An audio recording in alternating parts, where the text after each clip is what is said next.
Hello साथियों, good morning आप सभी को। उम्मीद है कि आप लोग स्वस्थ के साथ मस्त होंगे। आज हम लोग आप सभी के समक्ष एक वीडियो आप सभी के समक्ष लेकर उपस्थित हूँ, जो कि बीएससी आपका सेकंड ईयर का 4th सेमेस्टर का बुक पार्ट ए, जिसको हम लोग नाम जानते हैं डिफरेंशियल इक्वेशन।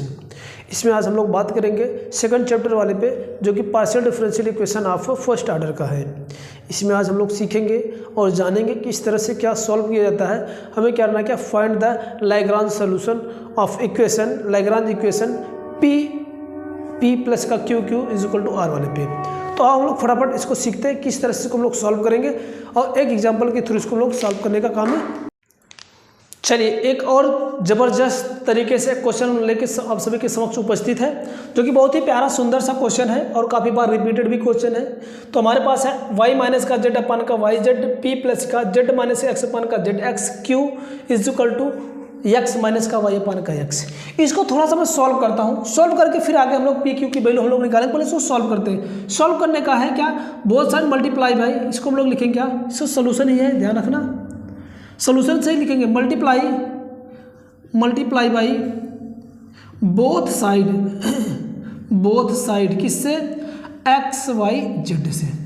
दोनों साइड में मैंने क्या करूंगा, एक्स वाई जेड से जैसे मैं गुणा करूंगा तो ऊपर क्या बन जाएगा, एक्स वाई जेड इंटू का वाई माइनस का जेड ओवरऑल वाई जेड होगा इंटू का पी प्लस का यहाँ पर भी वही एक्स वाई जेड, फिर जेड माइनस का x overall Z x into का क्यू इज इक्वल टू, ये भी क्या होगा, एक्स वाई का जेड इंटू एक्स माइनस का वाई ओवरऑल क्या बनेगा, एक्स वाई बनेगा। ठीक है, बस थोड़ा सा ये स्टेप करना है। ये X Y sorry Y Z से गया, जेड एक्स और जेड ये एक्स से गया, एक्स वाई से गया। तो हमारे पास फॉर्मा जो बन जाएगा इसका, ये क्या, एक्स वाई माइनस का जेड इंटू पी बन जाएगा, प्लस का वाई जेड माइनस का एक्स इंटू क्यू बन जाएगा, फिर is equal to Z X minus का वाई बन जाएगा। अब यहाँ से कंपेयर करेंगे किससे, ये पी प्लस का Q Y is equal to R, जिसको लैग्रांज इक्वेशन कहते हैं, इससे हम लोग कंपेयर करेंगे तो पी क्यू की वैल्यू आने वाली है। तो कैपिटल पी की वैल्यू हमारे पास क्या आ जाएगी, कैपिटल पी की वैल्यू एक्स वाई माइनस का जेड, फिर इसके बाद कैपिटल क्यू की वैल्यू क्या आ जाएगा, वाई इंटू का जेड माइनस का एक्स, और यहाँ से आर की वैल्यू हमारे पास जो आनी है जेड एक्स माइनस का ये वाई आ जाएगा। ऑक्सिलरी इक्वेशन हम लोग जानते हैं, तो क्या हो जाएगा, हम लोग अगला नेक्स्ट स्टेप जो लिखते हैं तो हमारे पास क्या मिल जाएगा,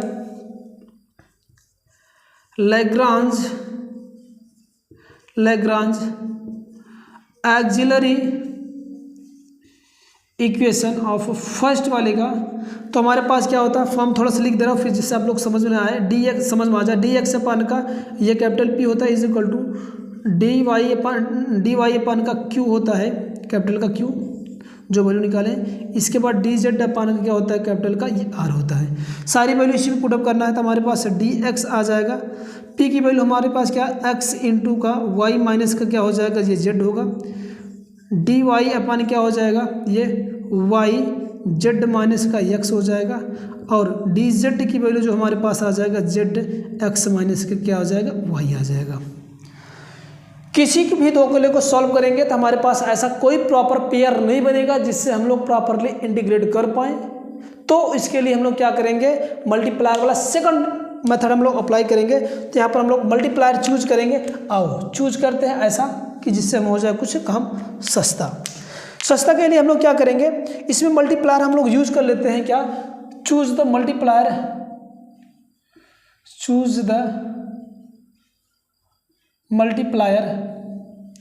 कौन, 1 और 1 को, ओके 1 करेंगे। तो 1 का मतलब क्या है, ऊपर में एक से गुणा करके जोड़ना है फटाफट। चलो पहले हमारे पास जो बन जाएगा ये क्या होगा, ईच, ये भी फ्रैक्शन ही होगा, ईच फ्रैक्शन। तो हमारे पास क्या बन जाएगा, इसमें तो ऐसा रहेगा, इसको डी एक्स प्लस का डी वाई, क्योंकि 1 से गुणा करेंगे तो कोई चेंजिंग तो होगा नहीं, इसमें भी नहीं जोड़ना, इसको गुणा कर लो, एक्स वाई हो जाएगा, ये एक्स वाई माइनस का एक्स जेड आ जाएगा, फिर प्लस का ये वाई जेड आ जाएगा, फिर माइनस का वाई एक्स आ जाएगा, फिर प्लस का इसको जेड एक्स, ये जेड एक्स आएगा, माइनस का जेड का ये वाई बन जाएगा। ओके, सॉल्व करना है, सॉल्व कर लो। एक्स वाई ये है प्लस के साथ, और ये एक्स वाई माइनस के साथ, एक्स जेड प्लस के साथ माइनस के साथ प्लस के साथ माइनस के साथ, तो ये हमारे पास बन गया क्या डी एक्स प्लस का डी वाई प्लस का डी जेड बराबर क्या आ जाएगा, यहाँ से 0 आ जाएगा, क्योंकि फ्रैक्शन को ये इसी की वैल्यू आया है, इसके बराबर वैल्यू आ जाएगा, है ना, इसके बराबर वैल्यू आ जाएगा, इसी के बराबर एक फंक्शन बने जब इंप्लायर करेंगे, तो किसी एक के साथ अगर 0 को हम लोग इक्वेट करें तो ये 0 आ जाएगा, टर्म 0 बन जाएगा, इसको इंटीग्रेट कर देंगे। अगर और ज़्यादा समस्या आप लोगों को तो अगली वीडियो आप लोग वहाँ से देख लीजिए कैसे हर एक में जब मल्टीप्लायर ऐसे कीजिए तो एक आध क्वेश्चन में छोड़कर लगभग सबका ऐसा ही है। तो यहाँ पर हम लोग क्या करेंगे, इसको इंटीग्रेट करेंगे, इंटीग्रेटिंग करेंगे, ये ऐसा कुछ मैं अपने मन से नहीं किया हूँ, यहाँ फ्रैक्शन किया, इस फ्रैक्शन में कोई भी फ्रैक्शन अगर हम लें तो इसको अगर ये बटा 0 जो आया बटा 0 जो आया इसमें गुणा करेंगे तो पूरी टर्म क्या हो जाएगा, 0 हो जाता, वही 0 बना। इंटीग्रेट करेंगे तो 1 का x के रिस्पेक्ट में होगा तो ये x हो जाएगा और ये y हो जाएगा और ये z हो जाएगा और यहाँ से एक कांस्टेंट c1 आ जाएगा। पहला तो हमारे पास ये मिल जाएगा। कभी अभी पेयर हम लोग बना के देख लिए, कहीं पेयर के से हम किसी भी को वैल्यू को हम लोग प्रॉपरली इंटीग्रेट नहीं कर पा रहे थे, एग्जैक्ट मतलब हो नहीं पा रहा था, इसलिए हम लोग मल्टीप्लायर वाला हम लोग फाइंड किए। दूसरा हम लोग क्या करते हैं, मल्टीप्लायर को कुछ ऐसे ही फॉर्मेट, इसको मैं कुछ ऐसा फॉर्म में भी लिख पाऊँगा, कैसे लिखेंगे, आ जाओ मेरे साथ। इस एक्स को अगर मैं ऊपर लेके जाकर लिखना चाहूँ, इसी वक्त को लिखता हूँ थोड़ा सा, डी एक्स अपान का एक्स, जिससे आप लोग समझ में आए, ये is equal to D Y upon को वाई इंटू का जेड माइनस का X is equal to D Z upon का क्या जेड एक्स माइनस का वाई। अगर इसको मैं थोड़ा सा लिखना चाहूँ तो कुछ इसका फॉर्म मैं कन्वर्ट करके भी लिख पाऊँ, कैसे लिखूँगा वो आप कर सकते हो, कोई दिक्कत नहीं है।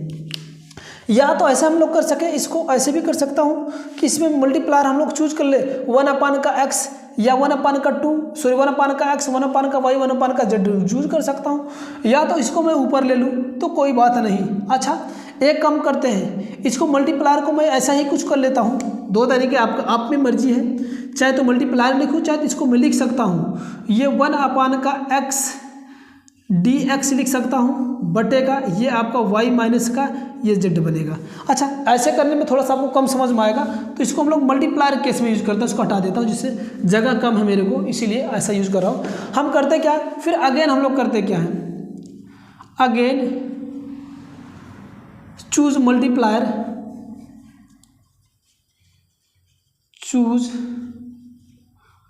मल्टीप्लायर क्या, अब इस बार 1 अपान का x 1 अपान का y और 1 अपान का z यूज करते हैं, ठीक है। चलो आ जाओ मेरे साथ, यूज कर लेते हैं ये मल्टीप्लायर। इसी में इसमें ऊपर गुणा करेंगे तो 1 अपान का x, ये तो क्या होगा समझना, ईच फ्रैक्शन होगा, ये फ्रैक्शन की वैल्यू के बराबर आएगा, ईच फ्रैक्शन इसको हम लोग बोलते हैं, यानी कोई भी फ्रैक्शन हो सकता है, सबके वैल्यू के बराबर रहेगा, चाहिए वाला चाहिए वाला चाहिए वाला, जो अभी निकल आएगा मल्टीप्लायर केस में ये भी इन्हीं फ्रैक्शनों के बराबर होगा। इसको मैं आगे यहाँ पर बराबर करके लिख सकता हूँ, लिख क्या है यही।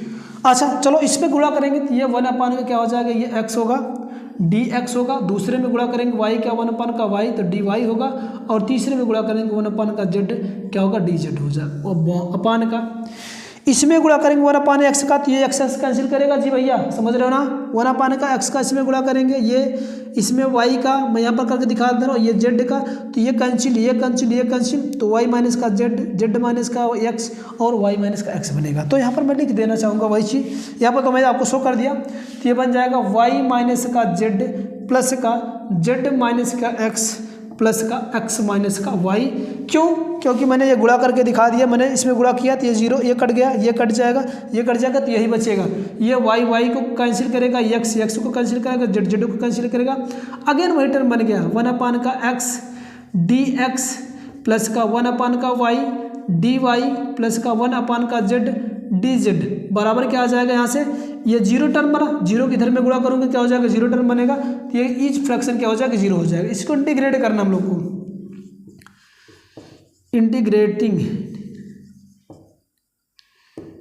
इंटीग्रेटिंग जैसे इंटीग्रेट करेंगे 1 अपान का x क्या होता है, log x होता है, ये log x होगा, 1 अपान का y log y हो जाएगा, 1 अपान का z log का z हो जाएगा, एक तो कांस्टेंट हम लोग log का c 2 कर ले रहे हैं, log a प्लस का b plus log a plus log b plus log c की वैल्यू होता है log a into B plus का log a b c होता है। तो यहाँ से इसको मैं ऐसे कर पाऊँगा, log का x y का z हो जाएगा, इज इक्वल टू क्या हो जाएगा, लाख का C2 आ जाएगा। यहाँ से हम लोग इसको वैल्यू फाइंड करना चाहें तो आगे हम लोग कर लेते हैं। ये क्या हो जाएगा, C2 की जो वैल्यू आ जाएगा, C2 की वैल्यू क्या आ जाएगा हमारे पास, XY का Z आ जाएगा। ये दोनों वैल्यू मेरे को मिल गया। अब हम लोग क्या करेंगे, जनरल सोल्यूशन इसका लिखेंगे। आ जाइए, जनरल सोल्यूशन लिखने का तरीका हमने बताया क्या था, दो तरीका। एक ये क्या होता है, u कामा का v बराबर का 0 होता है, या इसी को हम लोग कहते हैं u is equal to phi आपका v। दो तरीका हमारे पास लिखने का तरीका होता है। तो इस तरह से हम लोग कर पाएंगे जी, बिल्कुल कर पाएंगे। आइए, ये u जो होता है, u को हम लोग क्या बोलते हैं, u को C1 बोलते हैं, और u2 को हम लोग v को हम C2 बोलते हैं। तो दोनों बात आपको क्लियर हो गई है। तो यहाँ से f इज इक्वल टू क्या होगा, u की वैल्यू हमारे पास फर्स्ट C1 जो वैल्यू आया था क्या आ गया, x प्लस का y प्लस का z कामा C2 की जो वैल्यू भी जस्ट आया क्या आ गया, x y का z आ गया बराबर का 0। ये मेरे को एक सोल्यूशन ये है, इसका जनरल सोल्यूशन हम इसको बोलते हैं। या इसका बोलते हैं दूसरा क्या हो जाएगा, ये u यानी x प्लस का y प्लस का z is equal to phi of का x कामा x y का z। ये मेरे पास दोनों क्या है, इसके जनरल सोल्यूशन है। क्या है, क्या है, ये लिखेंगे which is required general solution of equation first. Okay, इस तरह से किसी भी दिए गए क्वेश्चन को हम लोग लैग्रांज इक्वेशन की सहायता से हम लोग आसान से लैग्रांज ऑक्सिलरी इक्वेशन में कन्वर्ट करके सॉल्व कर पाएंगे। बस थोड़ी सी आपको कंसेप्ट को क्लियर रहना चाहिए, जिससे आपको किसी भी प्रकार की समस्या नहीं होगी। उम्मीद है कि आप लोग को वीडियो पसंद आई होगी। यदि आप लोग वीडियो को शुरू से लेकर अंत तक आप लोग देखे होंगे बिना स्किप किए हो। किसी भी प्रकार का डाउट अगर यदि आपको रह भी जाता है तो आप लोग कमेंट बॉक्स में कमेंट कर सकते हैं, उसका सोल्यूशन फिर से किया जाएगा। फिर मिलेंगे अगले वीडियो के साथ, तब तक के लिए जय हिंद, जय भारत।